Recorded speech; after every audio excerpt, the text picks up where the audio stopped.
Independent National Electoral Commission (Inec) says it is appalling that despite a general commitment to the principle of non-discrimination as enshrined in Section 2 of the 1999 Constitution as amended, the country falls short of the deserved result of giving males and females equal opportunities to advance socially, politically, and economically.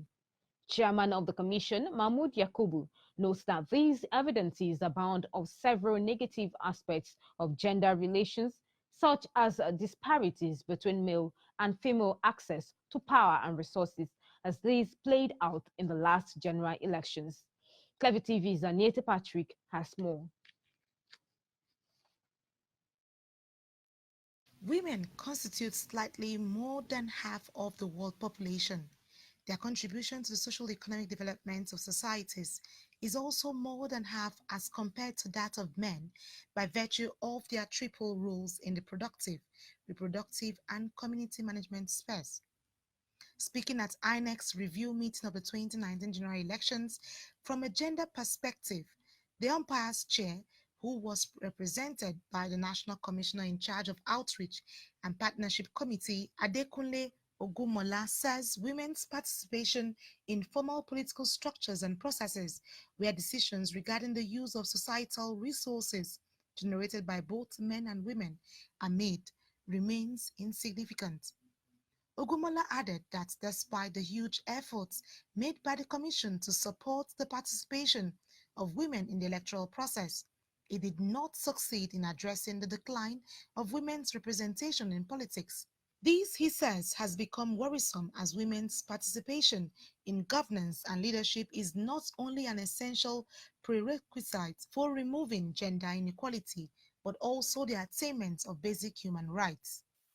The level of political participation of women is said to be disturbing as several interrelated factors conspire to deny women from political leadership opportunities as women calls for focus in promoting women's advancement to achieving Africa Gender 2063. Create a gender perspective is a flaw and will not succeed. Any sensitive democratization must create and ensure access to women in politics as voters as well as candidates in order to reduce violence against them and to ensure that they have level playing ground. Several interrelated factors conspire to deny women political leadership opportunities. This includes, but not limited to, high level of illiteracy among women in some regions, money politics and lack of financial resources.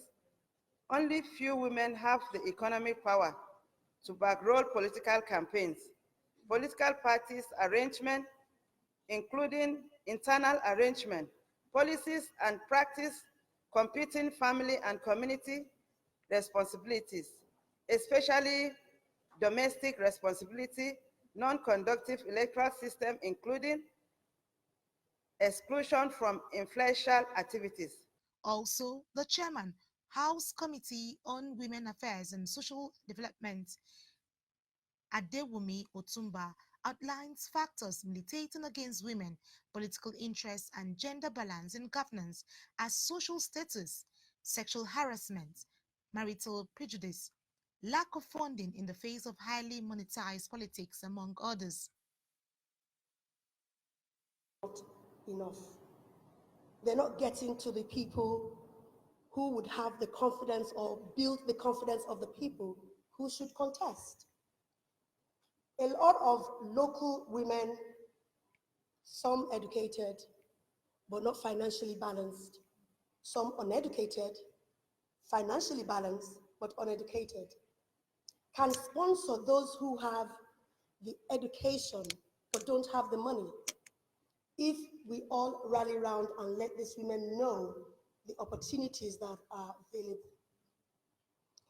So I would like for INEC to please listen to their state representatives on gender issues or gender advocacy programs so that we can reach more women.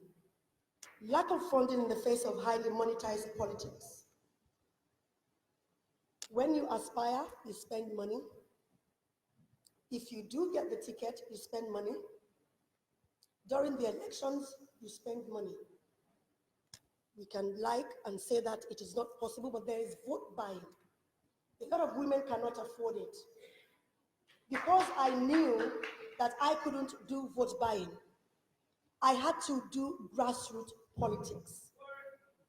Participants at the forum believe they have talked enough on the gender question from the inception of this Fourth Republic, and it is time to walk the talk by taking up the challenge for achieving an equal space, equal rights, and equal political opportunity for all.